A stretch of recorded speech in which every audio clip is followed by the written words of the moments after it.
Obrigada por terem vindo. Ainda bem que escolheram cá vir, ou que vos aconselharam a vir e vocês acharam que sim, que era uma coisa boa vir cá. Obrigada a quem nos está a seguir em casa, foi uma boa escolha. Acompanhem-nos até ao fim, porque hoje temos a apresentação de um livro que eu acho fabuloso, que é escrito pela Ana Cristina Pereira, que está aqui connosco e que vai ser apresentado por Ana Cristina Santos, que também está aqui connosco. Elas depois apresentam-se melhor, ou vou deixar aqui as apresentações à minha colega Sara Meireles, que foi o meu braço direito, esquerdo e tudo mais aqui na organização de todos os eventos que neste momento estão aqui no Centro Cultural. Porquê? Porque nós quisemos, à roda deste Dia Mundial da Liberdade de Imprensa, que se celebra hoje, quisemos oferecer mais coisas do que propriamente só um debate pontual sobre a liberdade de imprensa, porque achamos, eu acho, e ela com certeza mais ainda, porque está dentro do meio, que hoje em dia ainda não há liberdade de imprensa em muito lado. E, portanto, temos que continuar a lutar para que haja essa liberdade para escrever, para contar, para analisar, para sabermos as coisas que realmente se passam no mundo e não enfeitadas às vezes de formas um bocado estranhas, que nos fazem pensar de outra forma, às vezes um bocado enviesada. Portanto, obrigada por terem vindo. Vou dar a palavra ali à minha colega Sara Meireles, que vai com certeza apresentar estas pessoas que a acompanham na mesa muito melhor do que eu saberei fazer. Como sabem, o Centro Cultural pertence ao Politécnico. Espero ver-vos cá a partir de hoje mais vezes. Temos muitas coisas, temos concertos, temos exposições, temos debates, vão vendo a programação. Eu sei que vocês recebem, mas também sei que recebem tanta coisa que a maior parte das coisas é lixo, direto. Mas espero que a partir de agora comecem a ter alguma atenção àquilo que recebem. Está bem? Porque há aqui coisas giras. Informem-se. Está bom? Obrigada por terem aceito o convite. Obrigada por terem permitido que o Centro Cultural fosse o palco para este evento que eu acho que é efetivamente importante e é de realçar nos dias de hoje. Vou só abrir aqui um bocadinho a porta. Sim. Dá licença? Isso. Então compete-me a mim agora iniciar e cumprimentar-vos a todos, agradecer-vos por estarem cá connosco, e eu queria começar desde logo por agradecer de facto à professora Cristina Faria, a diretora do Centro Cultural Penida da Saudade, porque desde o primeiro momento em que falamos a partir de um dia marcado hoje no calendário, que é o Dia Mundial da Liberdade de Imprensa, e portanto essa primeira conversa consistiu de que forma é que assinalaríamos aqui no Centro Cultural este dia. E o que eu pude perceber de imediato nela é que se aqui as questões fundamentais ao Dia da Liberdade de Imprensa começam desde logo por ser dedicadas às questões da liberdade, e o que eu encontrei nela foi precisamente esse patamar de inteira liberdade, de inteira confiança, autonomia, para aqui vos apresentar aquilo que nós entendêssemos como significativo de assinalar neste dia dedicado especialmente às questões da liberdade e também ao jornalismo. Para vos dizer que, na prática, chegamos realmente ao momento da história deste convite que, a partir desta vontade de sublinhar, no fundo, os direitos fundamentais das pessoas e da luta dos jornalistas pela salvaguarda desses mesmos direitos, pela salvaguarda dos ideais da liberdade, da fraternidade, da igualdade, em tempos que se vão revelando de novos combates. Devo-vos dizer que na altura em que programamos tudo isto começa desde logo pelo Resto do Chão, com uma exposição que vai ser inaugurada no próximo sábado, dedicada a Mário Domingues, a exposição que já se encontra também connosco da fotojornalista Lucila Monteiro e que finaliza hoje, ou se completa hoje, com a Ana Cristina Pereira, dedicada a este livro Mulheres da Minha Ilha, Mulheres do Meu País. Mas dizia eu, portanto, que tudo isto foi pensado num tempo anterior a este momento que atravessamos, que é um momento em que realmente olhamos e estamos obrigados a olhar de regresso para este artigo 19º da Declaração Universal dos Direitos Humanos, dedicado às questões da liberdade da opinião e da expressão, e também interpelados a todo momento a olhar para compreensões, desde logo constitucionais, sobre aquilo que nos remete para as matérias de direitos humanos, num especial contexto, que é o especial contexto da invasão da Rússia, da Ucrânia e da situação de guerra, e em que imediatamente somos colocados perante a situação da verdade que morre e a exigência do jornalismo de trincheiras de combate, desde logo à desinformação e à manipulação da informação, que é aquilo que a situação de guerra imediatamente nos coloca. Mas vocês não estão aqui, de facto, para me ouvir falar sobre. Nós estamos aqui em conjunto, neste momento, a pensar desde logo o jornalismo, mas a pensar muito as questões da liberdade nas suas diferentes manifestações e nas suas necessidades de diferente proteção e salvaguarda, e por isso eu passo a apresentar-vos aqui a nossa protagonista, que é a jornalista Ana Cristina Pereira, que na prática vou confessar aqui aos presentes, nós estamos perante estudantes de comunicação social, muitos estudantes de comunicação social, desde logo aqueles que ingressam no primeiro ano de formação nestas matérias da comunicação social e também aqueles que neste momento estão a estudar estas mesmas questões na perspectiva do direito da comunicação social, e daí eu estar aqui a enfatizar as questões dos direitos humanos também. Mas a Ana Cristina Pereira é apresentada logo numa parte muito inicial deste processo de formação daqueles que podem vir a ser futuros jornalistas. A apresentação da Ana Cristina Pereira, que ela nos mostra no Jornal Público, quando nós clicamos no nome da Ana Cristina Pereira, somos enviados para um texto da Ana Cristina sobre si própria, e esse serve-me em sala de aula como modelo junto dos aspirantes a jornalistas, ou aqueles que nem sequer ainda perceberam que podem vir a ser aspirantes a jornalistas. Portanto, serve como uma espécie de matriz para a elaboração do seu próprio perfil, ou seja, da sua primeira forma de apresentação pública, ou seja, aquilo que eles entendem que é de assinalar em si próprios e que tenha a ver com interesse coletivo. Portanto, que saiam de si mesmos e comecem a pensar naquilo que interessa a todos. E é a Ana Cristina Pereira que me serve de matriz e do seu perfil, porque estamos perante alguém que, enfim, para além de ser licenciada em Comunicação Social na Universidade do Minho e já desde 1999, isto para dizer que faz parte das primeiras gerações da chegada do jornalismo à academia, desde logo, é alguém que, e agora estou aqui a recorrer à badana do seu livro, mas como digo, recorro normalmente à sua própria apresentação no Jornal Público. Trata-se, portanto, de alguém que faz reportagens e que tem um longo caminho feito em diversas temáticas, como, e todas elas muito difíceis de trato jornalístico, como o tráfico de órgãos humanos, a prostituição infantil, as lutas políticas em diversos territórios, desde logo no território venezuelano, as questões das crises migratórias, o universo de Lampedusa, o movimento dos Occupy Central em Hong Kong, as questões dos refugiados na República Centro-Africana, nos Camarões, enfim, temáticas internacionais, mas de facto é em Portugal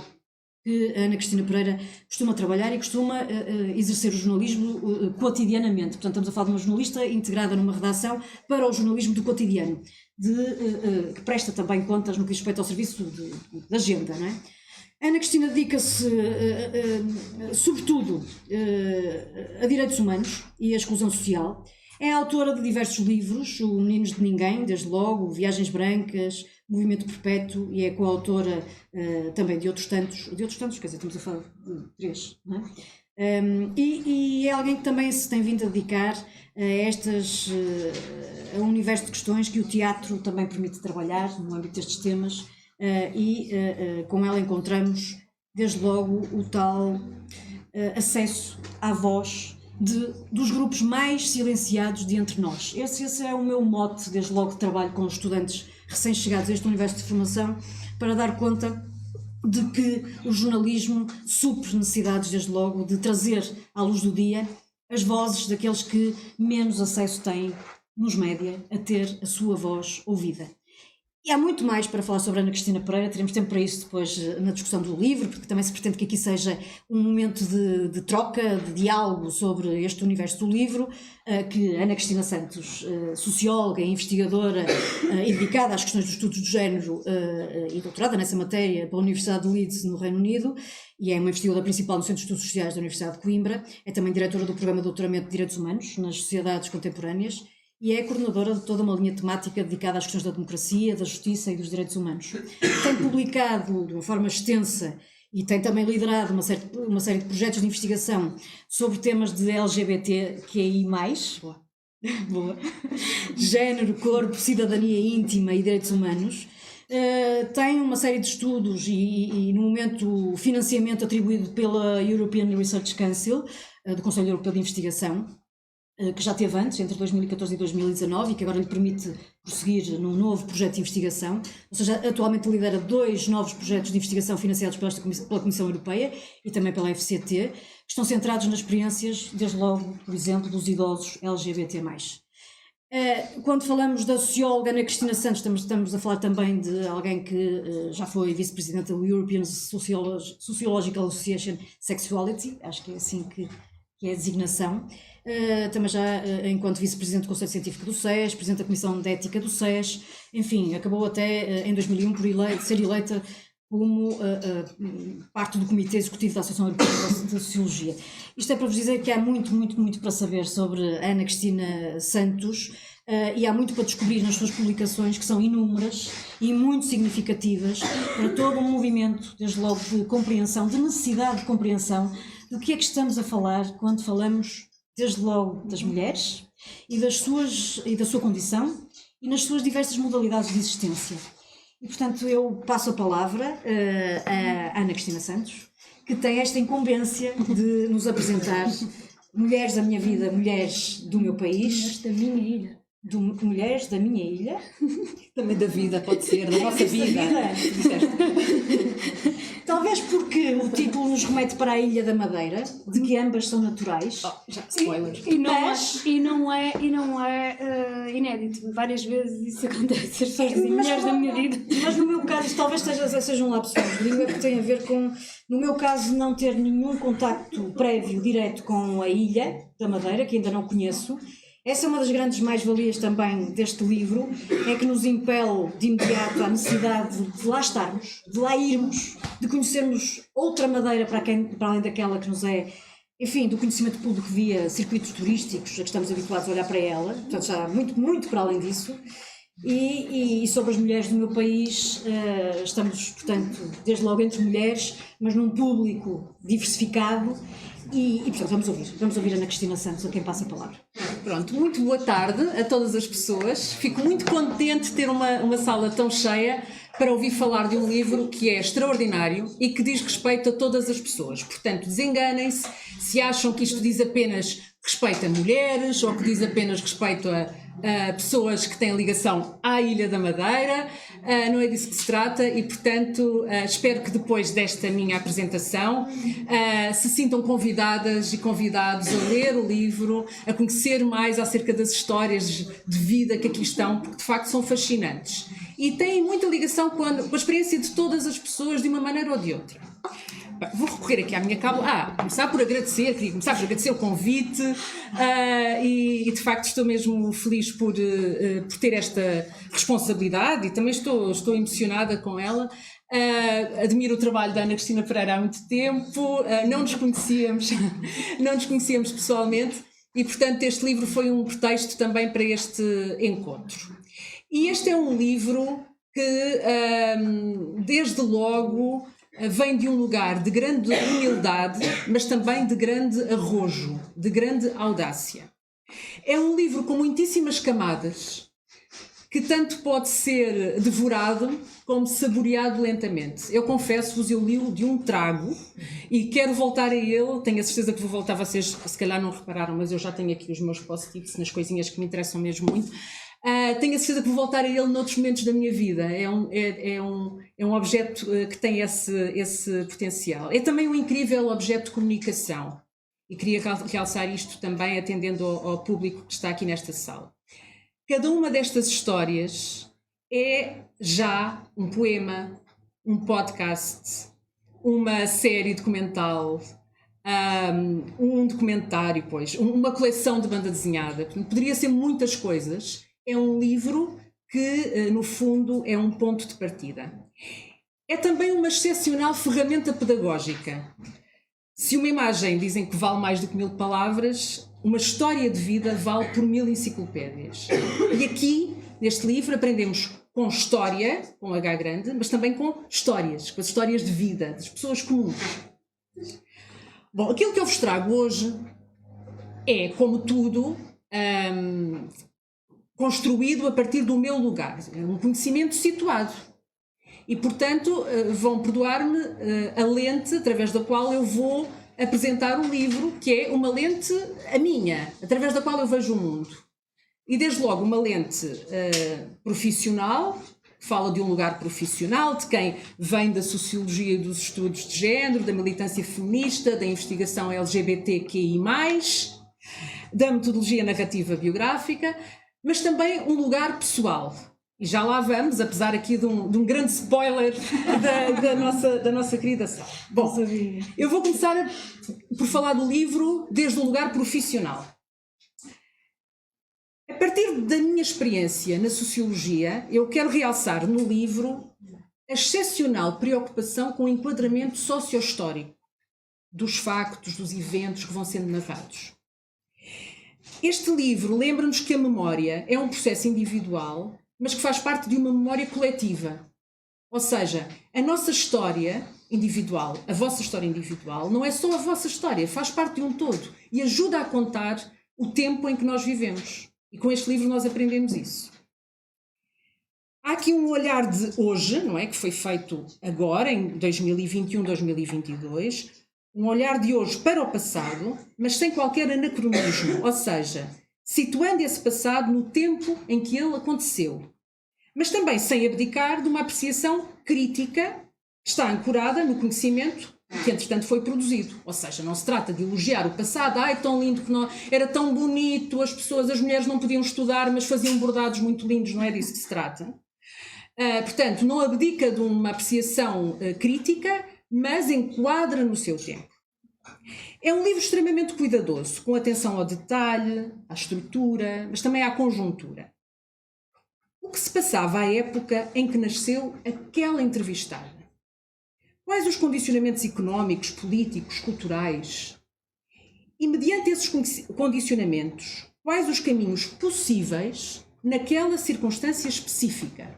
São estas algumas das interrogações que também são colocadas quando estamos a ler o livro.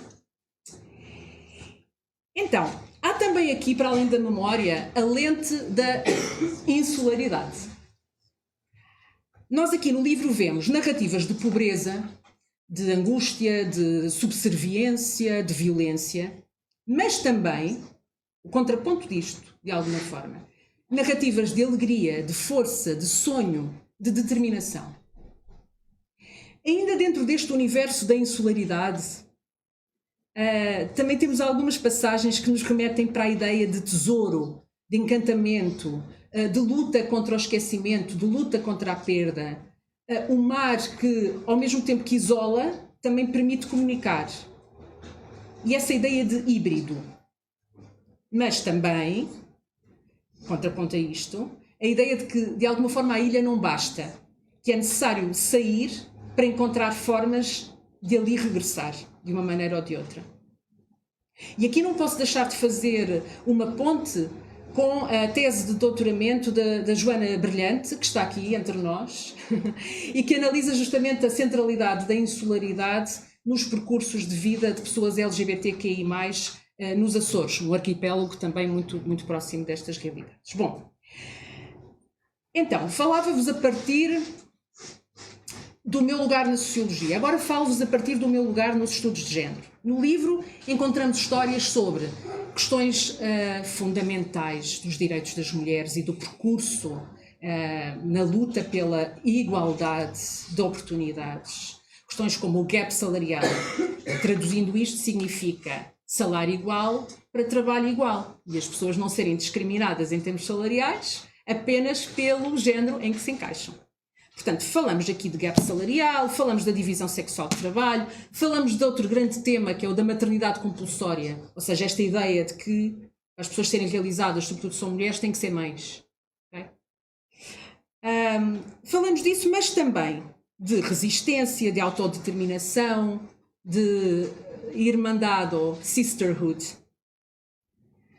Há aqui histórias com grande diversidade, sem esgotar o campo da diversidade. Esse é um processo, não é, que é ongoing, que está em constante construção.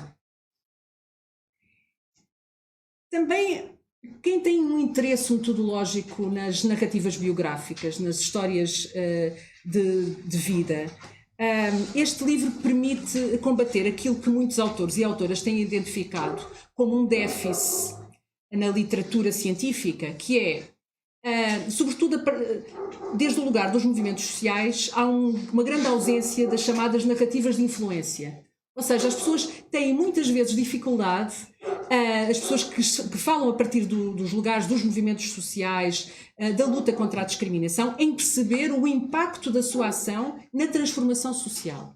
E este livro, não sendo um livro sobre a ação coletiva, é um livro sobre memória individual dentro de uma memória coletiva. Então ajuda nesse processo de criação de uma narrativa de influência. Demonstra como estas micro-histórias ajudam a mudar o mundo que está à nossa volta. E isso é fascinante. Também dentro do lugar profissional a partir do qual eu falo e vejo o mundo, queria realçar neste livro a atenção às mudanças ao longo da vida e a importância dos encontros intergeracionais. Várias gerações que estão aqui, de filhas, mães, avós. O que representa a liberdade de circulação, a escolaridade obrigatória, os direitos laborais, a possibilidade de escolha do modelo relacional, pessoa com quem nós queremos estar, para uma mulher que cresceu numa ilha-país onde estes direitos eram inexistentes. Terá a igualdade que Abril abriu chegado porventura demasiadamente tarde para estas mulheres? Bom, com este livro o que nós aprendemos é que há muitas formas de abrir frechas, se não portas, e que a igualdade é um processo sempre inacabado, mas imparável, um bocadinho como respirar. Fim do lugar profissional, agora falo-vos, sim, a partir de uma lente mais pessoal. Bom, eu partilho com a autora, já perceberam, o nome, Ana Cristina. Aliás, isto hoje é um churrilho de Cristinas aqui à frente, só a Sara é que está em minoria, não é? Portanto, partilhamos o nome, partilhamos o ano em que nascemos, descobrimos há pouco tempo, e também partilhamos a ilha onde nascemos. E devo dizer-vos que eu aprendi tanto, mas tanto, sobre a ilha que partilhamos, a ilha de onde eu saí há quase 30 anos. E, de alguma forma, com este livro, percebo que tenho andado de costas voltadas para a ilha. E aqui, de alguma forma, também sinto que inicio um processo de regresso ao lugar onde nasci. E citando uma frase muito bonita do livro, e a pouco, a cada regresso ao arquipélago, a ilha-casa, lugar de fronteira, impôs-se como laboratório, como ilha-mundo. Fim de citação. E então, com este livro, eu dei por mim a regressar aos lugares cheiro. Porquê? Porque o livro tem receitas. Pasmem-se, ok? Receitas. Receitas de cuscuz, que eu nem sabia que era uma tradição da minha ilha, etc. Não quero estragar, não vos quero tirar o prazer que vão sentir quando lerem. Mas regresso também aos lugares paisagem. E aqui realço as levadas. Quem gosta de fazer caminhadas na Madeira sabe de que é que eu estou a falar. Também um regresso aos lugares profissão. Às vinhas, aos bordados, às floristas, às guias de montanha, aos bomboteiros, uma expressão que eu já não havia há tanto tempo. E aqui ligo a outro lugar, que é o lugar linguagem. Os ingleses, para designar as pessoas estrangeiras. Abelhardice, quem não sabe, é uma palavra equivalente à coscovilhice. Uma bilhardeira é uma coscovilheira. Os gums, que eu nem sabia como é que se escreviam. Gums, para quem não sabe, que será toda a gente, à exceção da minha mãe, também não sabes? Pronto. Então, os gums são as pastilhas elásticas. E que eu descobri que vêm... Bubblegum. Exatamente, vêm de Inglaterra. Gum, não é? Pronto. Então, exatamente. Então regressei a estes lugares todos a partir da escrita da Ana Cristina Pereira, e isso é muito inesperado. Agora, falámos dos lugares profissionais, falámos dos lugares pessoais, e aquelas e aqueles de vocês na sala que estão habituados a pensar sobre estas coisas sabem que tudo isto se cruza, que não há aqui caixinhas muito bem compartimentalizadas. E então agora vou falar-vos das coisas que se cruzam, pessoais, profissionais e tantas outras mais. Numa das muitas extraordinárias canções de Sérgio Godinho, a história contada é a de uma mulher que é deixada para trás por um marido que partiu pelo mar para o Brasil. Essa canção reza assim, eu não vou cantar, só vos vou ler a letra. Senhora de preto, diga o que lhe dói. É dor ou saudade? Que o peito lhe rói? O que tem? O que foi? O que dói no peito? É que o meu homem partiu. Disse-me na praia, frente ao pardão, tira a tua saia, dá-me a tua mão, o teu corpo, o teu mar, o teu andar, o teu passo, que vai sobre as ondas. Vem! Pode alguém ser quem não é? Pode alguém ser quem não é? Seja um bom agouro ou seja um mau presságio, sonhei com o choro de alguém num naufrágio. Não tenho confiança, já cansas de esperar por uma carta em vão. Por cá me governo, escreveu ele então. Aqui é quase inverno, aí é quase verão, mês de abril, águas mil. No Brasil também tem noites de São João e mar. Pode alguém ser quem não é? Pode alguém ser livre se outro alguém não é? A corda de um outro serve-me no pé, nos dois punhos, na mão, no pescoço. Diz-me, pode alguém ser quem não é? Acabou a parte da canção. Bom, depois de ler este delicioso livro, vejo-me confrontada com a pergunta incómoda, necessária. O que significa para alguém uma vida inteira passada a ser quem não é? Para muitas mulheres, a mera possibilidade de existência sem a validação de um amo, senhor, primeiro o pai, depois o marido, foi impensável. Vemos essa tensão ao longo do livro, muitas vezes presente nos diálogos intergeracionais. Pode alguém ser quem não é? Pode, mas é preciso tempo, aliados, teimosia, convicção, sonho. A partir destas histórias de mulheres que resistiram ao patriarcado, quebrando tabus de forma frontal ou tecendo, bordando redes de apoio para que as suas filhas conseguissem a autonomia que lhes faltou, percebemos quão lenta, mas, lá está, imparável, é a sede de liberdade. A luta para que alguém seja afinal aquilo que é, pessoa inteira. Então este é de facto um livro feminista. E eu não quero acreditar que na sala haja quem não saiba a definição correta de feminismo. Pelo sim, pelo não, vou recordar. Feminismo é a corrente teórica e política que defende a igualdade de oportunidades entre todas as pessoas. Se quiserem mais especificamente, entre mulheres e homens. É só isso e tudo isto.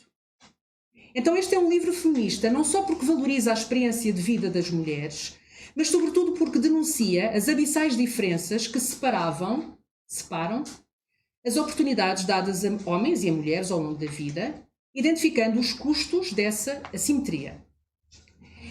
Neste livro as desigualdades são nomeadas, é-lhes dado esse nome uma e outra vez, rompendo o acordo tácito do silêncio que nos ensina desde pequeninas a levar a nossa cruz. Já a poeta Audre Lorde nos advertiu: o teu silêncio não te irá proteger. É, portanto, também um livro partilha. Mulheres filhas, mulheres mães, mulheres avós, uma ode às mães visionárias. E aqui, já quase na reta final desta minha apresentação, interrompo para vos ler, não resisto, 2 excertos que para mim representam exemplos desta ode às mães visionárias. Na página 163 é-nos apresentada a história de Cristina Nóbrega. E ela, falando da sua filha, que nasceu em 2017, portanto não foi assim há muito tempo, 2017 foi há 5 anos, ela conta-nos quando a filha tinha 2 anos, aconteceu o seguinte: quando a filha tinha 2 anos foi em 2019, percebem? Foi tipo ontem. Ela disse assim: aos 2 anos comprou-lhe uma escavadora de brincar, diz a autora, e agora cita: o seu menino vai ficar contente, disse-lhe a vendedora. É uma menina, respondeu. Ah, não me diga, admirou-se a outra. Deixa-a explorar. Gosta de máquinas, caminhões, carros. Como o pai dela tem uma vacaria, também gosta muito de animais. E gosta de cor-de-rosa, de pintar as unhas, limpar, brincar com o fogãozinho, o forninho, o micro-ondazinho, as suas panelinhas e os seus utensíliozinhos de cozinha. Isto é um regionalismo interessante, o uso de diminutivo, é uma coisa tipicamente madeirense. A escritora nigeriana Chimamanda Ngozi Adichie escreveu uma carta a uma amiga sobre como criar uma filha feminista. Na reflexão que deu um livro, defende que a premissa deve ser: eu tenho importância. Eu tenho igual importância. Sugere à amiga que seja uma pessoa inteira, que não se sinta culpada por trabalhar, que partilhe as responsabilidades parentais, que não diga à filha que não devia fazer isto ou aquilo por ser menina, que a ensine a gostar de livros, a questionar a linguagem, que não lhe fale no casamento como uma forma de realização pessoal, que a treine a rejeitar o desejo de agradar, que lhe dê um sentido de identidade, que seja deliberada na forma como aborda a aparência. E que a ajude a questionar o uso coletivo da biologia feito pela cultura, que lhe fale sobre sexo, amor romântico, opressão, e que a informe sobre diferença, que torne a diferença normal. É para aí, para o crescimento com sentido de identidade e de independência, que Cristina, mais uma, orienta a filha. Quando chegar a hora de tomar as suas próprias decisões, quer que se sinta livre, quer que ela sinta que pode ser o que quiser. Segundo excerto mais curto. Eu entusiasmei-me tanto a ler este livro, vocês já perceberam. Este segundo excerto é da Lucília Monteiro, que tem uma exposição fotográfica aqui nesta casa, que vocês podem visitar. Então, diz assim, em relação ao pai admirável e à mãe: tinha muita força, apoiou bastante o meu pai, criou-nos, dava explicações aos miúdos da vizinhança, queria ter feito o magistério primário como as minhas tias. A avó não deixara, por conta do seu namoro. E o marido não lhe dera hipótese de se empregar. Ele tinha aquele orgulho de mostrar que, mesmo com aquela deficiência, a mulher dele não precisava de trabalhar. Era o ar do tempo, mas a mãe ressentia-se. Arrependeu-se de não ter estudado e queria que nós, filhas, estudássemos. Vi a frustração dela e lutei para ter a minha profissão, para ter a minha independência, não depender de nenhum homem. Bom, este é de facto um livro incrivelmente bem escrito. Informativo, sem perder o encanto e a poesia, comovente, honesto. Lembrando O'Neill, por mais do que uma vez tropecei de ternura nestas páginas. O livro é entrar-nos coração adentro, comoção adentro, com a alma toda, inteira. Obrigada, querida homónima, guerreira deste mesmo ano de colheita e guerreira deste mesmo chão. Muito obrigada.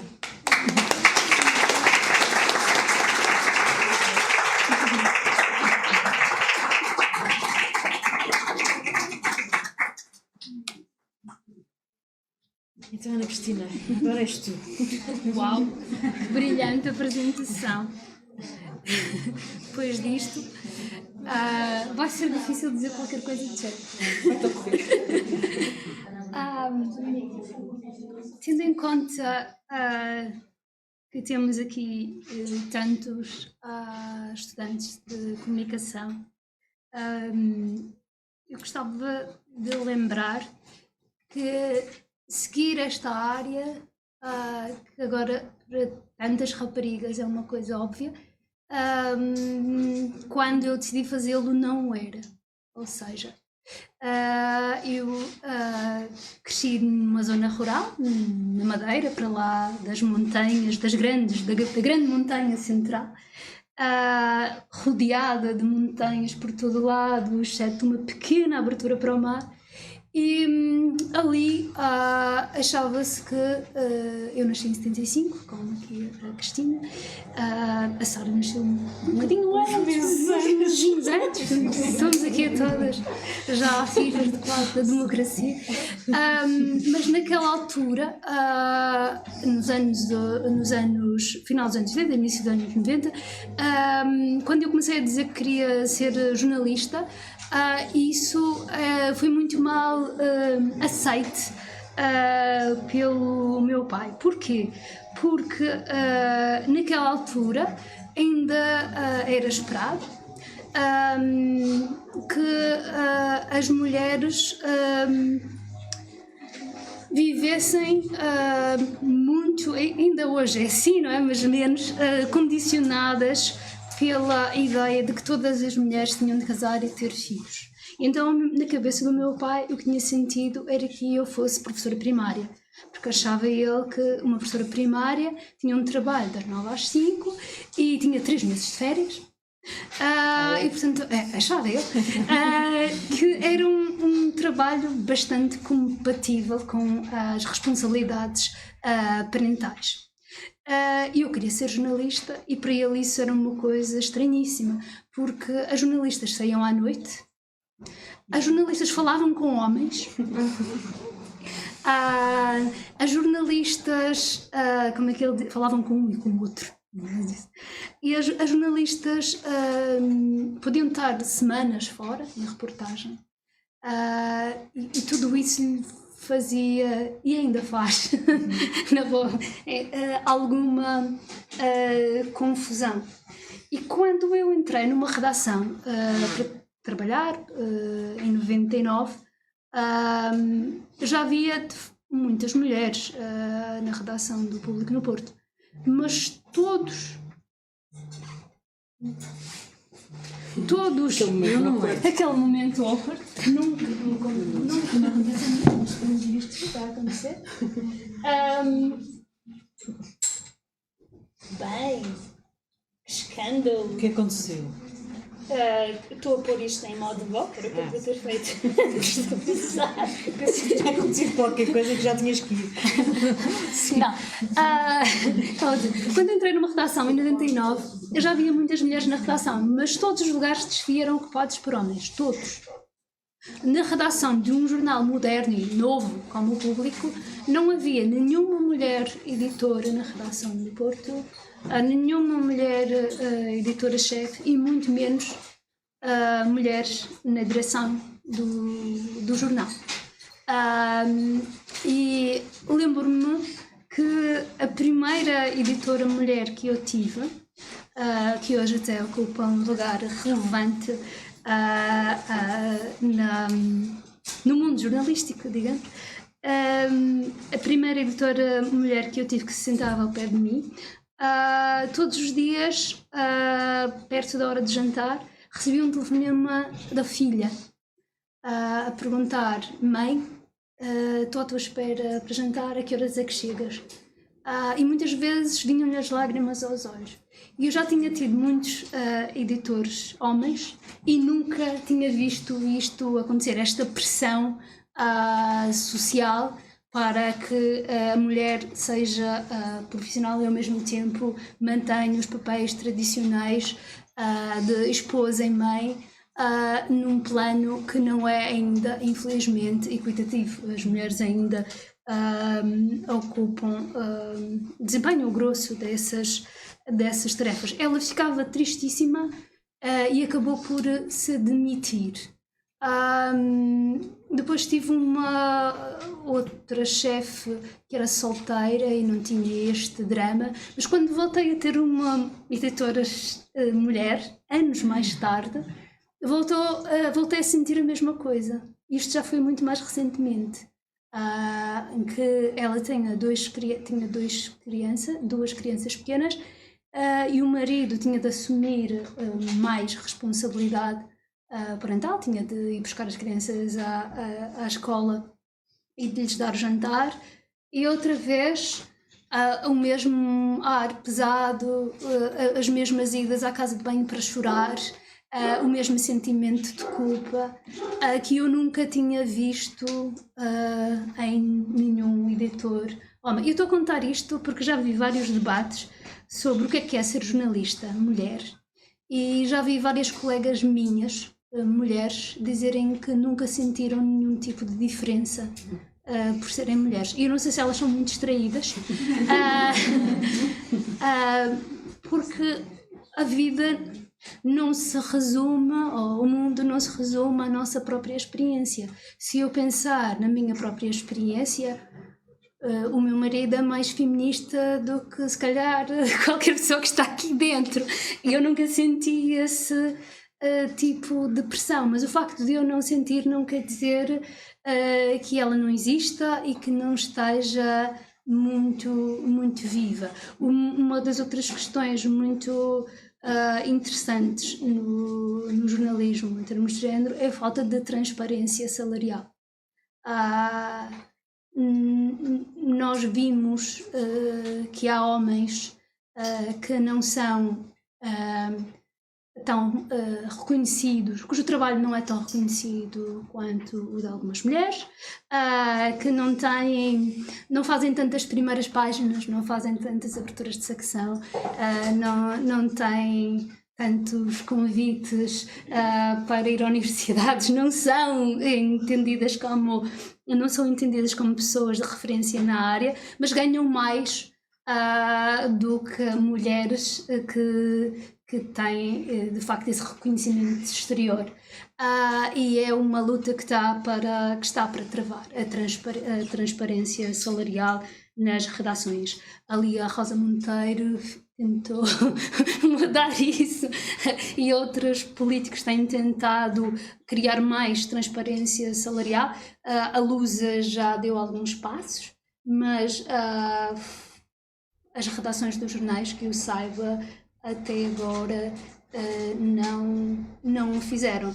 E isto é só um micro exemplo de que Abril de facto abriu muitas portas, mas a igualdade é uma construção que ainda está a acontecer e que há muitos retrocessos. O meu jornal, por exemplo, já teve uma direção paritária. E não vale a pena quando nós dizemos este jornal já teve quando digo que o jornal já teve uma direção paritária, as pessoas às vezes perguntam, e era melhor? A questão não era se era melhor, ou seja, não é porque é um homem ou uma mulher que tem de ser melhor. Não é porque normalmente quando é uma mulher espera-se que seja 50 vezes melhor do que o homem, porque se for igual vai-se continuar a dizer que não é boa o suficiente. Portanto, a avaliação, nós também temos de encontrar outras formas de fazer essa avaliação, mas a questão é que se é justo ou não é justo, se as pessoas estão preparadas, têm formação, têm competências, ou se não estão preparados e não têm formação e não têm essas competências. E ainda estamos, de facto, muito longe do mundo em que a paridade, a igualdade existem. Eu gostaria de abrir, não sei, Sara, se seria possível, mas gostaria que esta sessão fosse assim mais interativa e não fosse tanto... Queres conversar com o nosso público? E que tal? Abrirmos agora as vossas perguntas. Podemos começar por perguntas, talvez, não? Sim.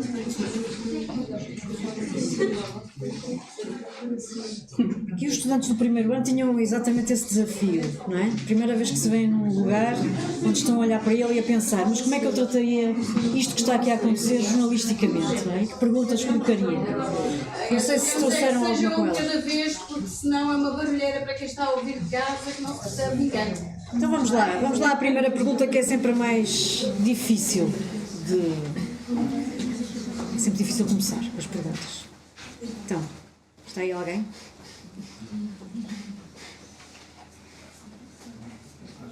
Quem é o corajoso ou corajosa? Uma corajosa. Que é a Sara, não é? É, sim. É a minha almoça. Por isso é que eu me lembro do nome dela. Nós gostaríamos Que é estudante do primeiro ano. Primeiro, boa tarde. Boa Nós tarde. gostaríamos de questionar porque é que foi escolhido um grupo tão diverso de mulheres como foco principal do livro. Foi escolhido um grupo tão diverso. Podia ser ainda mais diverso. Por acaso, a diversidade é uma questão que me preocupa sempre enquanto jornalista, e neste livro também me preocupou. Eu queria que o livro tivesse mulheres de várias gerações. Um dos pontos de partida para o livro é um livro absolutamente extraordinário que está esgotado, vocês só conseguem encontrá-lo numa biblioteca, que se chama As Mulheres do Meu País, que é um livro da Maria Lamas, uma jornalista que foi absolutamente pioneira no seu tempo e que escreveu uma série de reportagens que foram publicadas em fascículos entre 1948 e 1950. A mulher que ela retrata as mulheres que ela retrata mostram uma grande diversidade do ponto de vista da participação no mercado, da participação no trabalho. E esse era um dos meus pontos de partida, e também tendo em conta o tempo em que esse trabalho da Maria Lamas foi feito e a idade da minha mãe, porque o livro abre com a minha mãe, a falar da minha mãe, da minha avó, da minha própria e da minha sobrinha mais nova. A minha mãe nasceu em 1944 e, portanto, interessava-me ter mulheres, as mulheres mais velhas, que tivessem nascido nesse período, nessa década, e ir gradualmente descendo o nível de idade. E isso também é interessante porque mostra que as mulheres daquele tempo eram mulheres muito pouco escolarizadas. As mulheres escolarizadas eram uma minoria. A maior parte das mulheres tinha muito pouca escolaridade e também a pobreza era dominante. Portugal era um país extremamente pobre. A classe média era insípida, era muito escassa. Portugal era um país extremamente desigual. Havia os muito ricos, uma pequena minoria de classe média e a grande maioria de pessoas pobres. E à medida que a idade vai diminuindo no livro, vamos vendo que as mulheres vão sendo cada vez mais escolarizadas, que tem a ver com uma das grandes conquistas de Abril, que é a democratização da educação. E também a classe média vai subindo, vai se expandindo. As mulheres já são de classes mais médias ou médias altas, e mais escolarizadas e mais livres. Portanto, a diversidade fundamental do livro é essa, é social. Eu devo ser um bocadinho old fashion, mas acho que a diversidade, a classe ainda é um elemento muito importante quando se fala da sociedade portuguesa, que é uma das sociedades mais desiguais da Europa. E depois também há uma procura por outras formas de diversidade, que tem a ver, por exemplo, com a orientação sexual, com a identidade de género, com a cor da pele, mas também foi outra reflexão, que é como é que se pensa a diversidade. A diversidade tem de ser sempre pensada em termos territoriais. Quando nós falamos, quando olhamos para o país a partir de Lisboa, por exemplo, a diversidade é imensa, há uma grande diversidade étnica, há pessoas que vêm de todas as partes do mundo. Se nós pensarmos no Martim Muniz, naquele eixo, há ali pessoas de todo o lado. Quando nós olhamos para um território como a Madeira, a diversidade é distinta, tem muito mais a ver com os fluxos migratórios, com quem vai para a Venezuela, para a África do Sul, para a Inglaterra, por exemplo, e regressa ou se casa com alguém dessas terras e tem filhos que já são multiculturais e com uma imigração que tem muito a ver com esse regresso e tem muito a ver com o envelhecimento europeu e a ida de reformados, por exemplo, da Inglaterra ou da Alemanha para a Madeira. Não é um sítio onde haja aquele caldo que se encontra em Lisboa. E acho que é uma armadilha a diversidade pode ser uma armadilha, era isso que eu queria dizer. E nós não podemos inventar, nós temos de ver qual é a diversidade de cada sítio e respeitar a diversidade desse sítio. Acho que o livro tenta fazer isso. Qualquer questão? Não sei se falei mais. Respondeste. A todas as pessoas presentes, quero agradecer este momento tão bonito que estamos a viver hoje. Ainda não tive a oportunidade de ler o livro, mas estou com muita vontade de o fazer. Depois desta belíssima apresentação de Ana Cristina Fiquei Santos. irresistível, não é? A minha questão vai no sentido, como a Cristina disse, o meu trabalho centra-se muito à volta da insularidade e uma dificuldade que eu encontrei enquanto estava a escrever agora este capítulo foi que a insularidade, por vezes, pelo menos aquilo que eu senti, eu também sou insular, eu sou dos Açores, por vezes a insularidade é alguma coisa mais emocional do que uma característica geográfica do espaço, não é? Qualquer coisa que acontece entre o espaço e a cultura, talvez. E eu queria questionar se para si foi difícil ou se, de alguma forma desafiante fazer transparecer o peso da insularidade por palavras, porque por vezes, pelo menos na característica do trabalho que eu estou a fazer, temos que usar metodologia e a linguagem mais técnica e parece que a insularidade não passa. Aquilo que eu quero dizer parece que não passa e quando uma pessoa vê uma obra de arte de um artista ou de uma artista insular ou uma poesia ou de uma Natália, fica fácil perceber o peso da insularidade. Então eu queria saber se sentiu essa dificuldade ou esse desafio. Eu não sei se é assim tão fácil. Por exemplo, eu leio o Herbert Welder, que é o meu poeta favorito, e eu vejo a insularidade, eu vejo a ilha, e vejo muito a ilha, vejo muito a mãe, vejo muito a ilha, e acho que há muitas pessoas que não sabem que o Herberto nasceu na Madeira e leem a obra sem se aperceberem desse lado. Ou se eu pensar artistas grandes como a Lourdes de Castro, que é uma gigante das artes plásticas. A Lourdes de Castro nasceu na Madeira, mas podia ter nascido num outro sítio qualquer, e a obra dela tem muito a natureza, tem aquela natureza da Madeira, as plantas, mas se calhar se ela tivesse nascido noutro sítio seria a natureza de outro sítio. Não sei,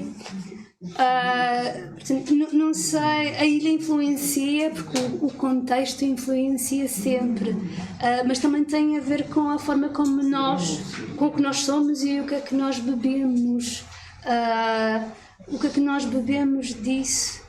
E é um conceito também acho mais difuso, cada um vai encontrando. Aqui se calhar é um bocadinho mais fácil porque tem um lado histórico, o livro tem um lado histórico forte e fala, por exemplo, da chegada dos navegadores, do que é o início do povoamento, e quando temos isso é um arquipélago despovoado, ninguém mora lá, e como é que vamos criar vida aqui? E essa transposição, o que é construir o mundo no meio do Atlântico e o que é que cada um já leva para essa ilha, por exemplo,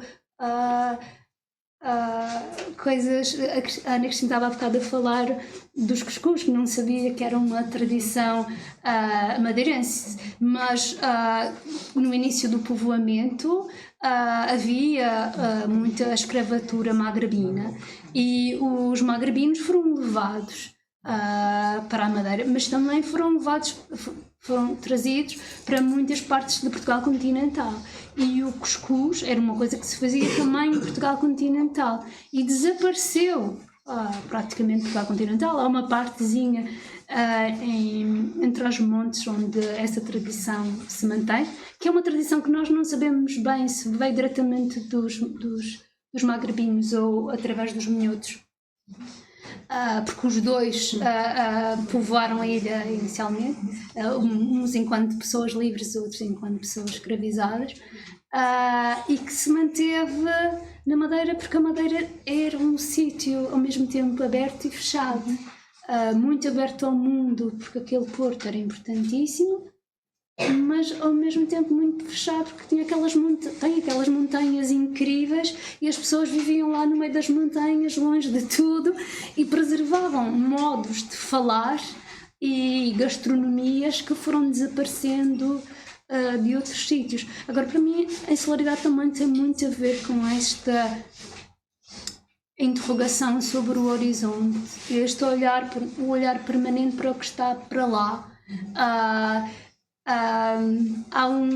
Vi um historiador extraordinário que morreu em 2019, que era o Alberto Vieira, que dizia que a Madeira era o poio e o mar, o poio madeirense é um bocadinho de terra onde se plantam coisas. E ele dizia que a ilha era o poio e o mar era a quinta, era a herdade, era o latifúndio, era a expressão dele, era o latifúndio.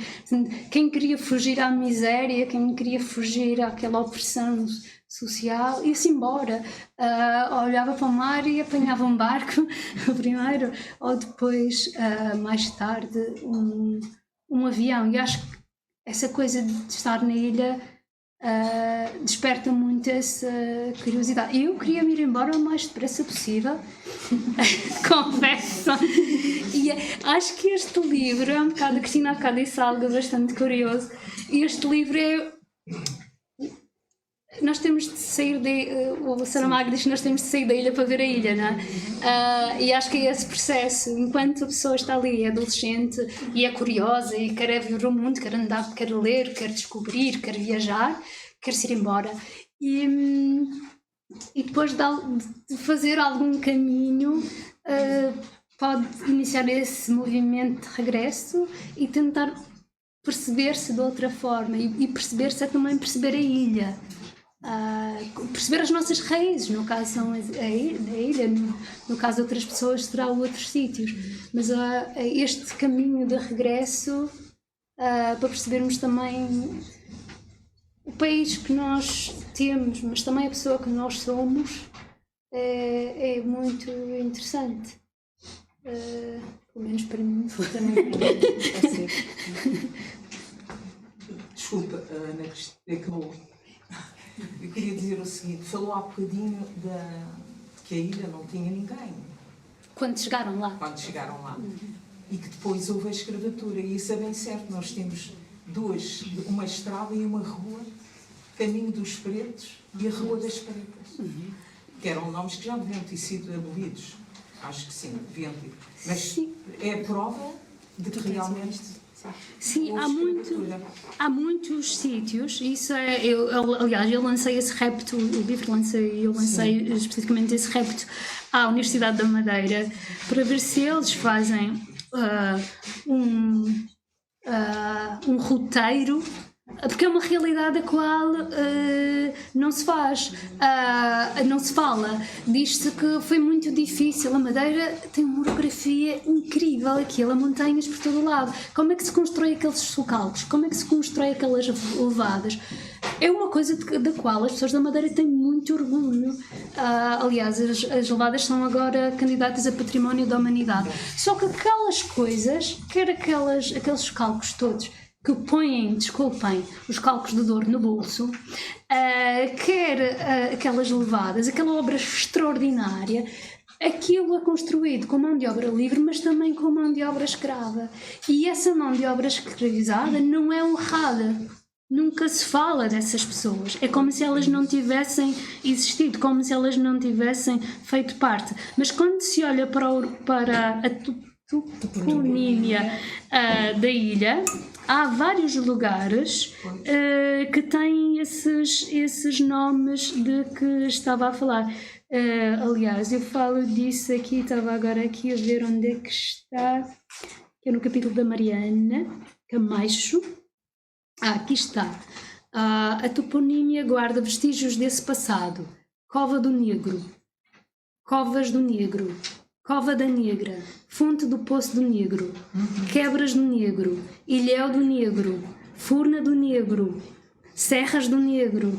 Tudo isto são sítios, são lugares situados no interior da ilha, nas montanhas, que são testemunhos, porventura, de histórias de resistência e luta. As pessoas fugiam, não é? As pessoas escravizadas fugiam, refugiavam-se nas montanhas e aqueles lugares ganhavam estes nomes associados a essas histórias. E está tudo muito apagado.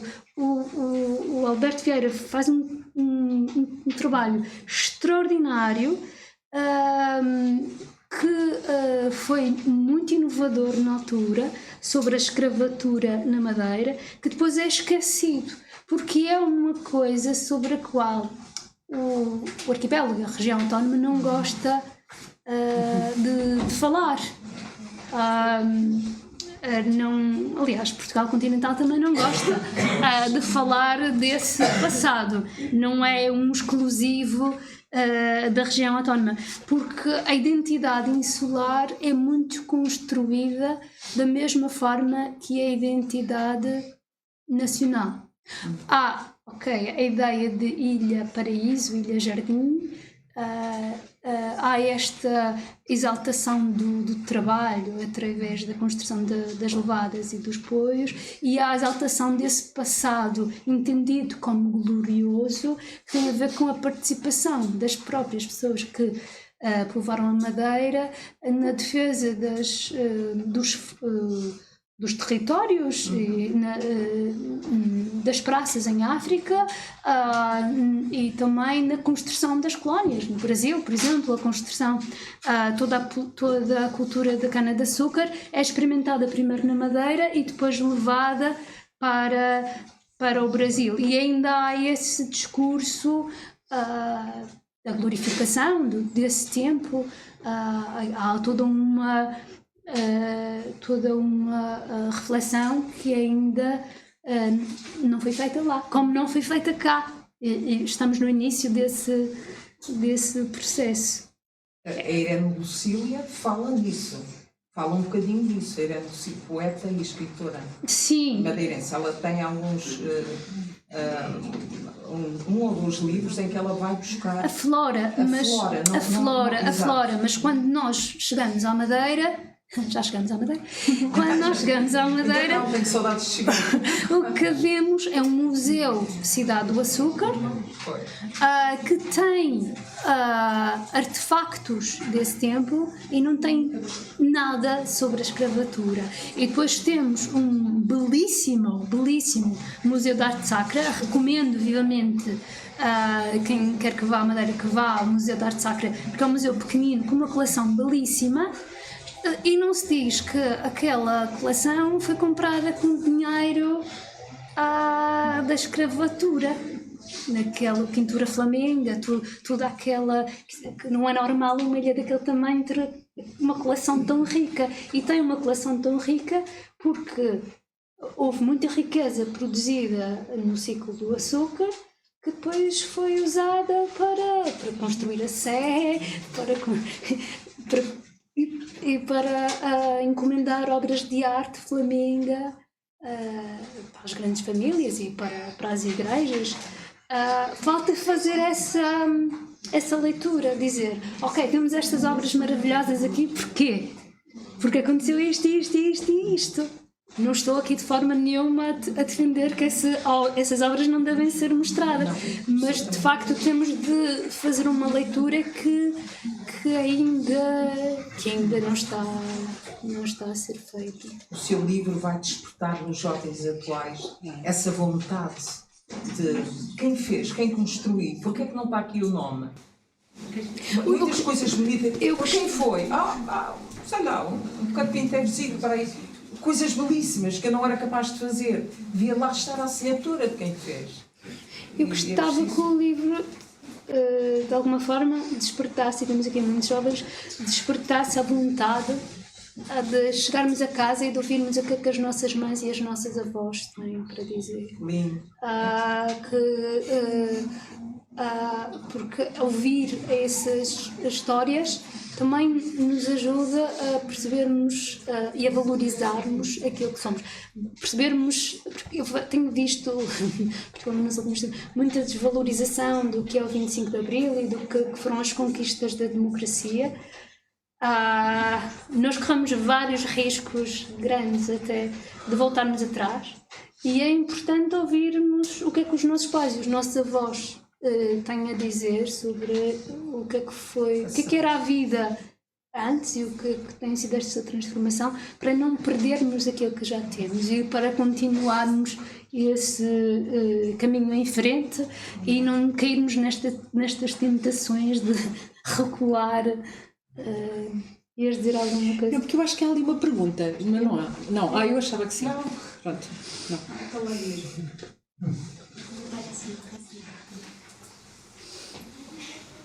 Ias dizer algo, querias comentar? Eu tenho uma curiosidade, que vou interpelar a Ana Cristina Santos, e aqui voltando um bocadinho ao jornalismo. Alguém que é, e há bocadinho vemos este abraço, não é? Entre uma jornalista e uma investigadora que a conhece enquanto jornalista. Não é? Hoje foi o momento em que se conheceram enquanto pessoas. Certo. O que é que, do ponto de vista de um investigador, ou seja, de alguém que estuda em profundidade, portanto, temas como as matérias que englobam as questões de género, está à procura que aconteça no jornalismo em relação ao trato dessas mesmas matérias? Ou seja, encontra-as realmente bem trabalhadas pelos jornalistas atuais? Ou seja, encontra aquilo que são as suas grandes preocupações de estudo retratadas nos jornais, ou seja, devidamente assinaladas enquanto matérias relevantes para que cada um de nós saiba mais sobre elas? E por via desta pergunta também, quais são realmente as características que se esperam que exista num jornalista, não é? No que diz respeito à necessidade de trato, de bom trato das matérias que nós conhecemos bem. Isto acontece muito, qualquer pessoa que domine o assunto que melhor conhece, quando olha para a forma como ele está retratado no jornal, consegue percepcionar imediatamente se há ali bom trato ou mau trato, não é? Portanto, Há dois aspectos aqui que eu acho que é importante e que me suscita essa pergunta, essa provocação, não é? Vou já tomar nota. Que é, um deles é abandonar uma certa obsessão com a pretensa neutralidade. Não existe neutralidade. Nós, quando decidimos não tomar uma posição, essa ausência de posição é em si mesma um posicionamento. E, portanto, a ideia de neutralidade que foi passada, não é passada apenas a estudantes de jornalismo no passado, talvez no presente, não sei. É também passada a nós, enquanto cientistas sociais, enquanto investigadoras. A ideia de que a ciência tem que ser neutra. E isto é um mito, não existe. A ciência tem que ser objetiva. E nós, quando estamos a tratar algum tema, temos essa obrigação relativamente ao rigor, relativamente à objetividade. Mas a objetividade não é o mesmo que neutralidade. E, portanto, a objetividade forte é aquela que nos é dada quando alguém se posiciona e diz: eu falo a partir deste lugar. Este é o meu lugar. Eu falo a partir de uma lente feminista. Eu falo a partir de uma lente... Este é o reconhecimento dos condicionamentos, mas também daquilo que nos dá ferramentas para interpretar o mundo. Em vez de fazermos de conta que somos umas extraterrestres que caímos aqui, não é? E que estamos a ver de fora. Não existe o ver de fora. E, portanto, um desafio muito importante é ultrapassar este mito da neutralidade. Sermos objetivas e objetivos, rigorosos, mas sem essa pretensão. E depois a outra questão, mas essa é uma questão que eu acho que aí já fizemos um percurso muito grande, assinalável, que é... Há uns anos, quando eu comecei a investigação nesta área, acontecia muitas vezes que jornalistas não utilizavam ativistas ou o que fosse como sujeitos de conhecimento sobre o tema, como fontes de informação, fontes credíveis de informação. E dou-vos um exemplo super banal, que era, quando havia uma marcha pelos direitos das pessoas, uma marcha. Agora vamos ter, no 17 de maio, já estão convidadas e convidados a juntar-se aqui em Coimbra à marcha do Dia Internacional de Luta contra a Homofobia, a Transfobia e a Bifobia. 17 de maio, todos os anos, não há que errar. Às 17 horas, quero ver-vos lá em baixo. Então, muitas vezes o que acontecia era quando um jornalista ou uma jornalista ia fazer a cobertura daquele evento, perguntava a quem organizava a organização do evento quantas pessoas estavam. A organização dizia um número. E depois ia perguntar à polícia quantas pessoas estavam e a polícia dizia um número. E depois o número que era publicado invariavelmente era o da polícia, não era das pessoas que estavam na organização. Isto porquê? Porque se entendia que os números dados pela organização não eram objetivos, não eram a fonte correta, mais aproximada da realidade. E a polícia sim, porque era uma autoridade. A polícia estava lá, atenção, apenas porque havia um corte de trânsito e, como saberão, é uma questão de segurança, a polícia acompanha, não é por mais nada. E, portanto, acontecia isso, essa sensação de que, de facto, as pessoas envolvidas não eram sujeitos de conhecimento válido acerca das suas próprias vidas. Que é também algo que, neste livro, quer dizer, é exatamente o oposto, é usar o conhecimento produzido pelas próprias pessoas como fonte excepcional de informação, de sabedoria, também de inspiração para perceber o mundo, não é? Agora, é claro que estamos a falar de coisas distintas. Uma coisa será sempre o conhecimento que é produzido na academia, outro conhecimento que é produzido pelas organizações, outro que é dentro de um mesmo planeta, de um mesmo tema. É importante também que não tenhamos a pretensão de fazermos todos e todas a mesma coisa, senão também... Não gostava de dizer algo. Sim, claro. Esta questão da objetividade o público tem um livro de estilo que diz especificamente que em matéria de direitos humanos os jornalistas do público não são neutros. Nós não somos neutros em matéria de direitos humanos. Outra coisa, como a Ana Cristina estava a dizer, é a objetividade. Eu gosto mais de falar de honestidade. Ouviram aí atrás? Honestidade. Sim, que é apurar os factos e relatá-los com honestidade. Porque acho que isto é mais fácil de perceber do que a objetividade. A objetividade é um conceito mais... pode ser mais difuso. Agora, se nós nos empenharmos em ouvir as partes e em relatar os factos com honestidade, corremos menos riscos de cair nas tais ciladas. Agora, também, de facto, os posicionamentos não são iguais. Às vezes, se uma pessoa na academia tem 4 anos para estudar um tema, o jornalista às vezes tem uma tarde. O rigor não é igual. Como é que se tenta contornar isto? Na imprensa nacional, o que se faz num jornal como o Público é ter jornalistas que seguem aqueles temas, porque se a pessoa segue aqueles temas, corre menos riscos de cometer erros. Conhece as leis, conhece as fontes, mais facilmente sabe com quem tem uma dúvida, percebe que tem essa dúvida e sabe com quem é que vai esclarecer essa dúvida. Nos meios de comunicação social mais pequeninos, em que toda a gente tem de escrever sobre tudo, as coisas são muito mais complicadas. As pessoas são mais vezes apanhadas na esquina, têm mais vezes de escrever sobre assuntos que não dominam. Agora, isto não é...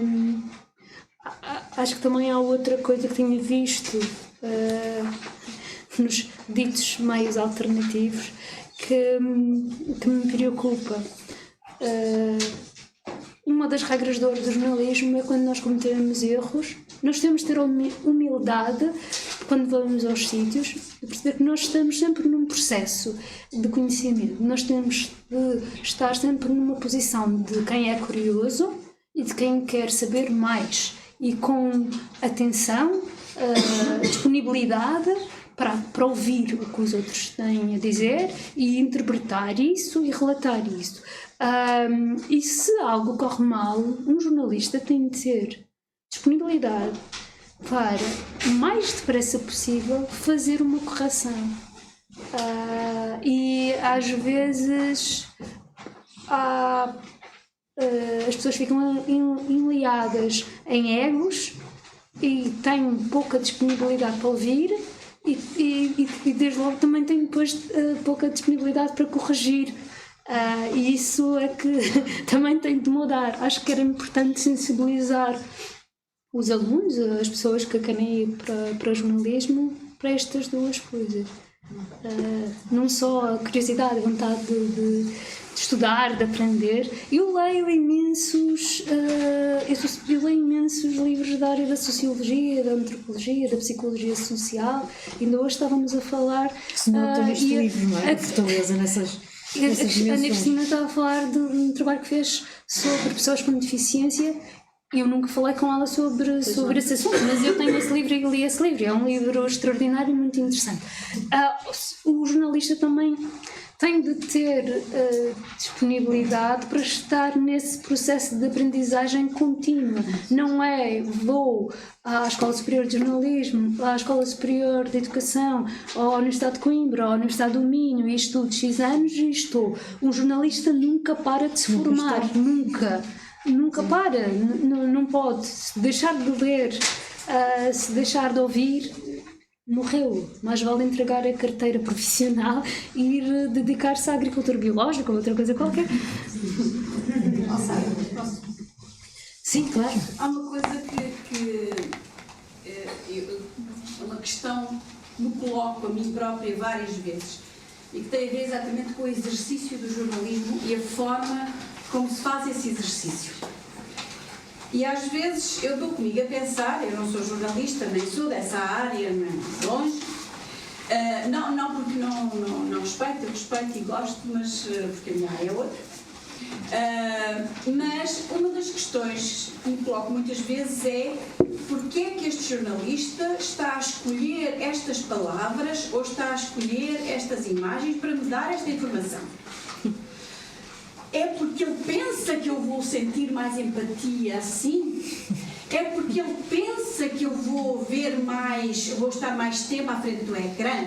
É porque ele pensa que eu vou comprar mais este jornal porque está a criar, porque as coisas estão a ser colocadas de uma forma mais apelativa para quem lê?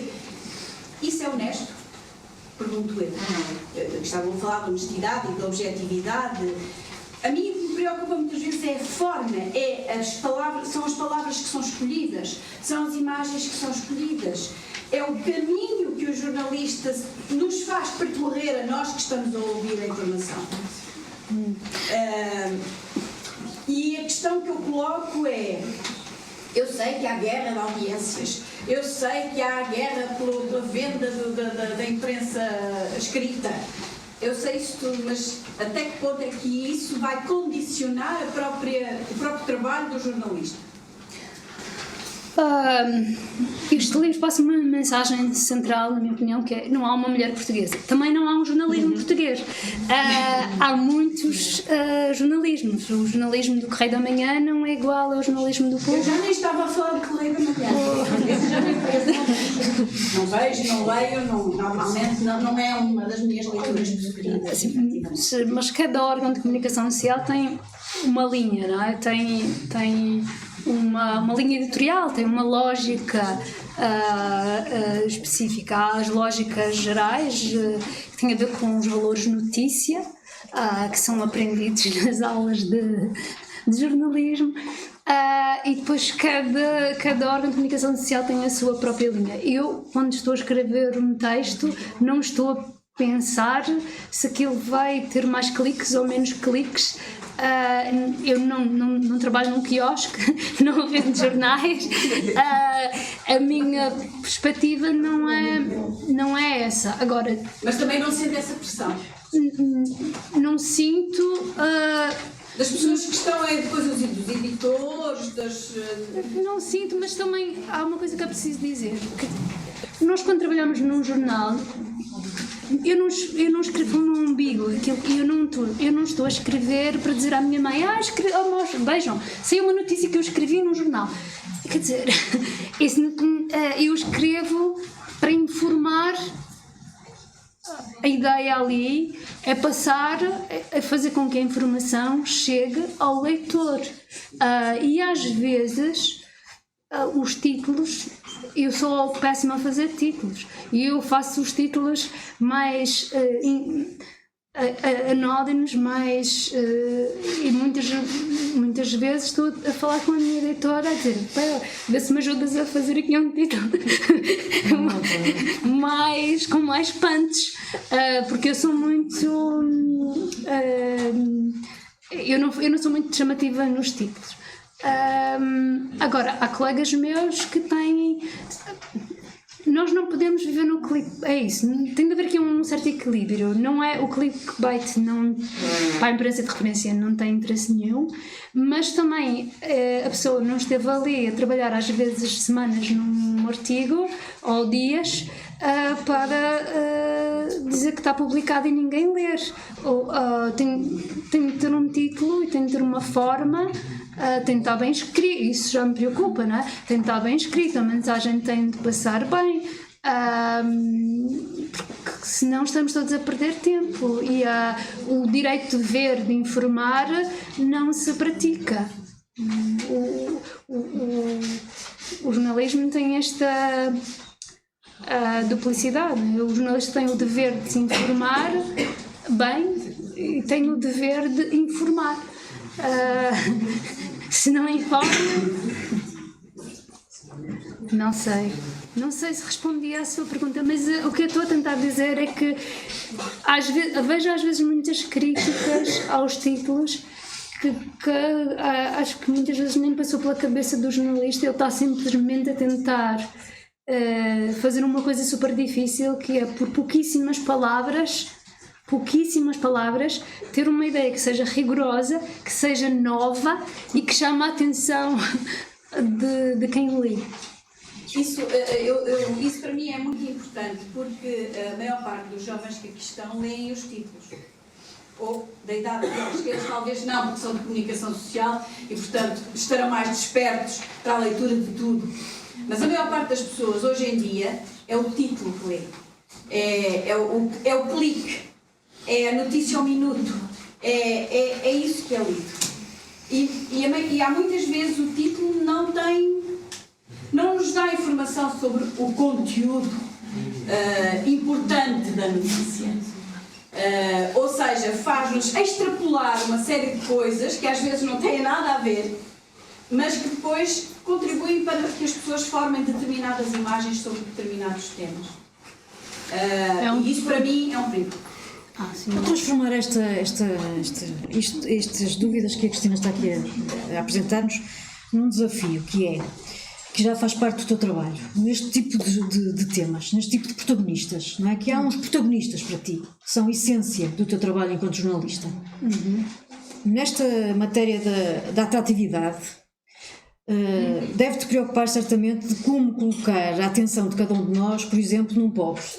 Ali numa situação em que aquela pessoa vítima ou que está numa situação de extrema pobreza e que necessita desde logo de ser enquadrada e conhecida nesse contexto, ou seja, como é que se trata a pobreza, que é um dos temas que tu também trabalhas, não é? Como é que se trata a prostituição, como é que se trata a violência. Quando ela existe e tem que ser conhecida, não é? E essa é uma das tuas... no fundo, perguntar-te como é que chegaste a estes temas e as preocupações do cotidiano que tens no seu trato de tornar visíveis estas questões que existem. Os títulos para esses textos são lixados. E que têm que ser percebidas de que forma é que de facto nós... Por exemplo, foi conquistada para o teu livro, logo nas primeiras páginas, por uma asa de frango. Dizer isto assim, ninguém vai perceber, não é? Mas havia ali uma asa de frango na mesa, uma coxa de galo e uma asa que vai parar ao prato da mãe, não é?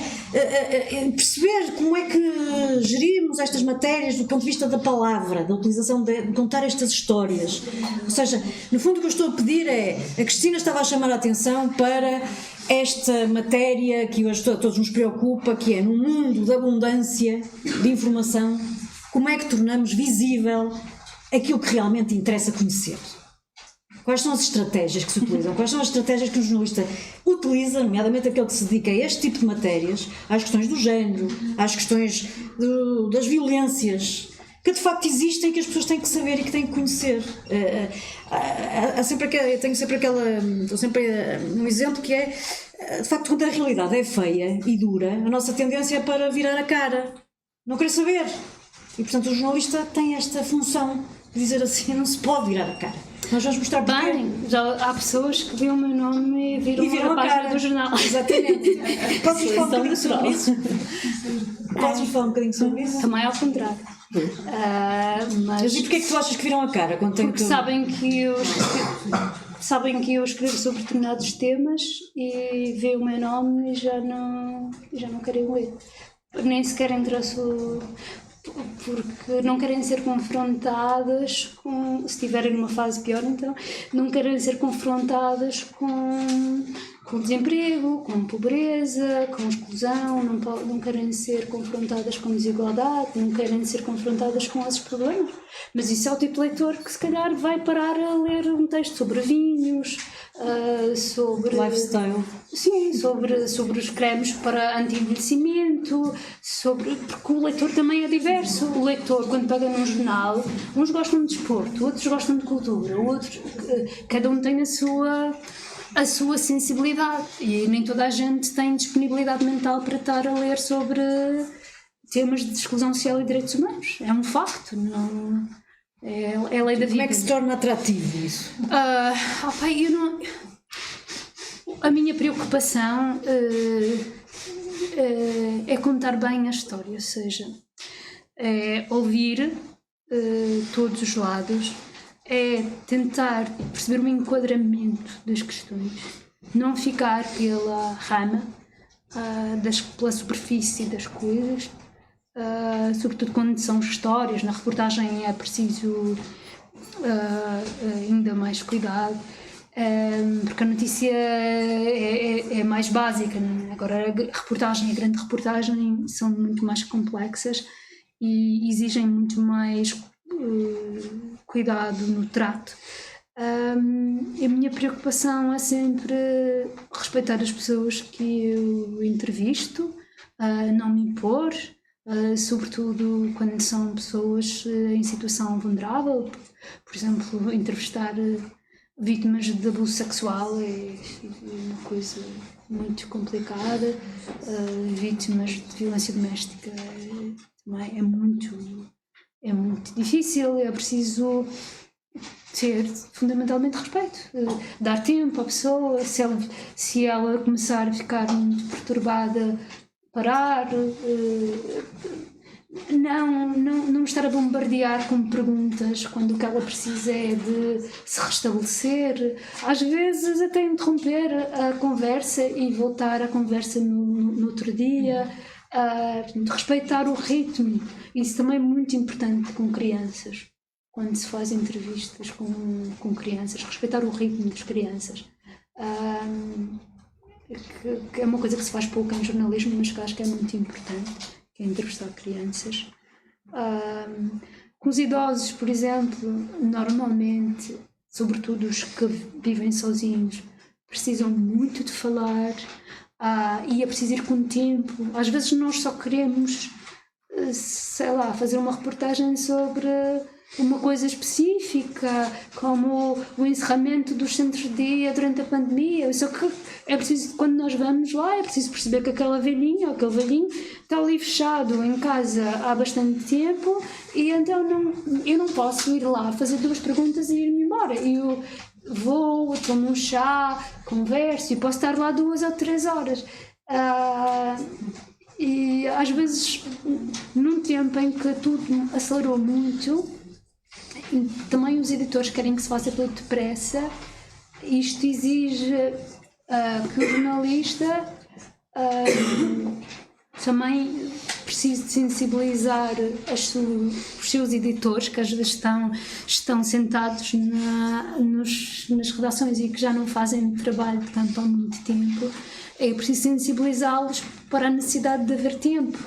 O tempo não é só o nosso, não importa só o tempo que nós precisamos, também há um tempo que as fontes precisam. E nós temos de respeitar isso. Acho que esse é o ponto de partida. Respeito pelas fontes. E depois há o respeito pelos leitores, que vai ao encontro do que a Cristina estava a dizer. Nós temos de escrever de uma forma que seja clara. Não interessa eu estar a mostrar que sei muitas palavras do dicionário. O que interessa é que a mensagem passe de uma forma simples, agradável, que dê vontade ao leitor de continuar a ler. E há técnicas que se aprendem para isso. E depois há os títulos, que normalmente são a última coisa que se faz, pelo menos no meu caso. e que são de facto muito difíceis. É muito difícil fazer bons títulos. Eu lembro-me que há pouco tempo tive uma experiência curiosa. Eu sou jornalista desde 99 e há pouco tempo, há uns meses, estava a fazer uma série sobre prisões e decidi fazer o meu primeiro podcast. Eu nunca tinha feito um podcast na minha vida. E fizemos um podcast narrativo. E as histórias são incríveis. E os títulos são péssimos. Porquê? Porque os meus títulos são todos muito neutros. E como são muito neutros, eu podia ter feito títulos chamativos e aquele podcast ia ter imensos leitores. E eu tive tanto medo de ser sensacionalista que fiz títulos excessivamente neutros. E no fundo, qual é a consequência disto? A mensagem não passou. E depois já do trabalho de ter saído, eu tive uma conversa com o editor e eu disse: eu fiz títulos horríveis, estes títulos são muito, muito, muito neutros.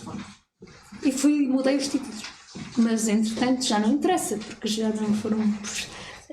O tempo daquele trabalho acabou. Ou seja, não é assim tão. Porque às vezes há os jornalistas que são sensacionalistas e querem vender. Tem de haver aqui uma percepção de facto. O trabalho dos jornalistas é informar. Se tu contas uma coisa e fica na gaveta, tu não cumpriste o teu trabalho. Percebeu que lá está, não é? Sim, não cumpriste o teu. Por mais incrível que a história seja, se o título é demasiado branco, que é, na palavra, na gíria jornalística diz que é um título branco, é um título que não diz muito. Aquela história é incrível, mas aquela história não vai ser ouvida ou lida por ninguém, então tu falhaste. Então falhaste. Eu tive um feedback incrível desse podcast, as pessoas já diziam: epá, mas isto está tão fixe, é um podcast narrativo, estás a ouvir os sons da prisão e as pessoas a falar. O podcast surge exatamente porquê, no teu caso? Porque eu estou com vontade de fazer coisas novas. Mas também porque se calhar os públicos mais jovens teriam mais noção do teu próprio trabalho? Sim, há um público mais jovem que está mais disponível para ouvir podcast, um público mais velho que não ouve podcast, mas há um público mais jovem que ouve podcast. Porque o jornal tem também de se tornar mais multimédia. Quando eu comecei no jornalismo havia o jornal de papel e já tínhamos site, mas o site tinha a edição impressa, não era mais nada, não é? Depois criaram uma última hora logo a seguir, e hoje em dia um jornal tem vídeo, tem podcast, tem texto escrito, tem fotografia, tem muitas coisas. E os jornalistas também têm de encontrar novas formas, que é uma coisa que me interessa, por isso é que eu ando a experimentar o teatro documental e agora estou a fazer um filme, um documental, cinema documental animado.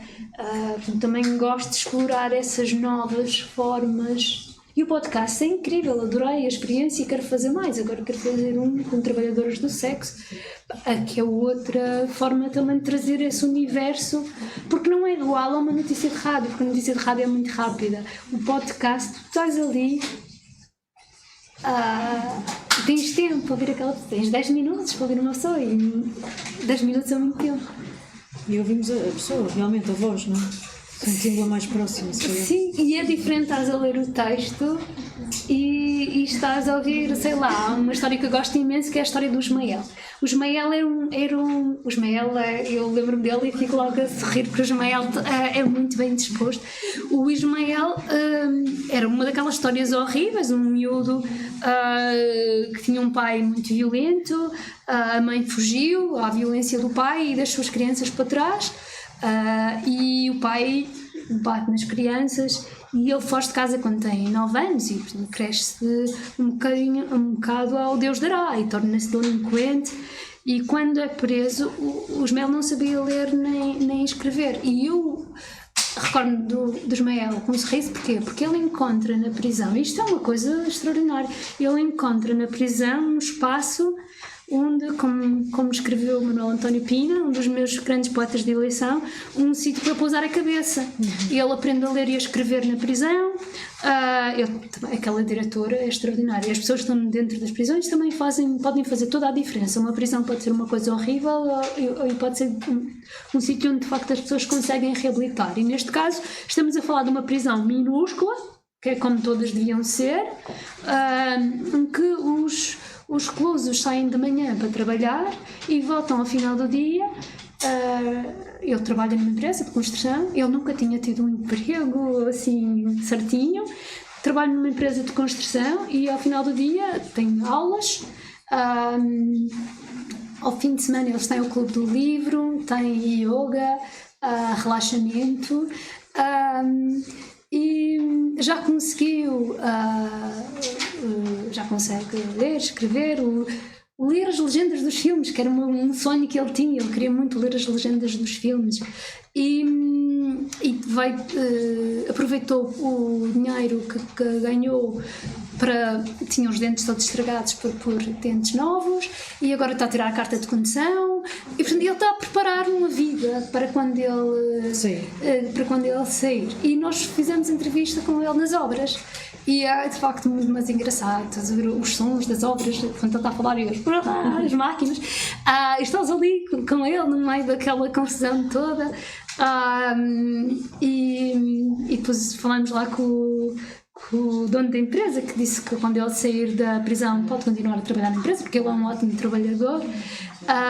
E nas outras tu vês as mulheres e homens a trabalhar também, e ouves os sons da prisão, as portas a abrir, os guardas a chamarem os reclusos, todo aquele ambiente, que é uma coisa que a escrita também pode dar, mas que o podcast dá de uma forma diferente e que me pareceu de facto bastante interessante. E tenho muita pena que uma história tão incrível como a do Ismael não tenha passado bem, porque o meu título era demasiado branco. Não se pode mudar? Já mudei. Mas depois é preciso fazer autocrítica, e eu só fiz a autocrítica depois. Disse, epá, os meus títulos eram uma porcaria. E isto também é, lá está, ser jornalista também, acho que é como falar há bocado, também é isso, é nós às vezes percebermos que fazemos coisas que não estão tão bem e que temos de as corrigir e melhorar. Eu trabalho com minorias desde sempre. Eu já fiz coisas que jamais faria hoje, porque não havia a consciência que há agora, se calhar. Sei lá, por exemplo, quando eu comecei no jornalismo, usava-se a palavra ilegal. Ilegal. Dizer que uma pessoa é ilegal é uma coisa atroz. Ninguém é ilegal. As pessoas podem estar numa situação de ilegalidade, podem estar numa situação de irregularidade no território nacional, mas as pessoas em si não são ilegais. Isto era uma coisa que nos ensinava nas universidades e que infelizmente acho que ainda não se ensina. E no início eu também cometi esse erro e depois percebi, mas espera aí, isto não está certo. E também acho que percebemos isso a falar uns com os outros e ouvir os investigadores, os ativistas, sei lá, há uns anos ninguém sabia. Eu lembro-me quando mataram a Gisberto da Salles Júnior no Porto, que eu nem sequer estava cá, estava no estrangeiro, e quando voltei comecei a pegar no assunto e fui aos jornais e entrei em choque, porque não se sabia a diferença entre transexual, travesti, homossexual, aquilo era uma mistura total. E nós até fizemos eu liguei ao Sérgio Vitorino das Panteras Rosa e disse-lhe: olha, ajuda-me aqui a fazer um glossário, vamos explicar aos leitores qual a diferença entre transformista, travesti, transexual, e fizemos isso, porque nós todos estamos a aprender e os jornalistas também estão a aprender, têm de estar atentos, porque a linguagem vai mudando. E há coisas para as quais agora temos palavras que antes nem sequer tínhamos. Não binário é um O exemplo. não binário é um exemplo. Como é que há 10 anos nós nos referíamos a alguém que não se identificava como homem nem como mulher? Nós nem sabíamos, nós dizíamos homem, mulher, trans. Homem barra mulher. Não, homem, mulher e trans. Nós ainda não nos apercebemos que o trans pode não ser isso, não é? Os transexuais sabem o que são, não é? Então é num processo de transição. Não binário é outra forma de estar, é outra.